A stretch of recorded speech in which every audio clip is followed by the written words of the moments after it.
Good morning, John. Please be seated.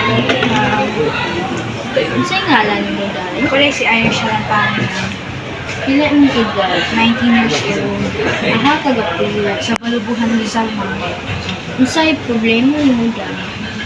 Palagi ma'am pa lang mag-isod ko sa akong pinansyal, sa akong pag-eskwela. Nasabtan ako na dili sa imong gibati. Unsay mga butang walang palisod sa imo. Nag-isod ako po sa akong pag-eskwela, ma'am. Samot na nga akong pamilya wala di-suporta sa ako, ma'am. Nasabtan ako. Naakay hibaw-an nga scholarship or financial aid para matabangan ka sa imong gawin.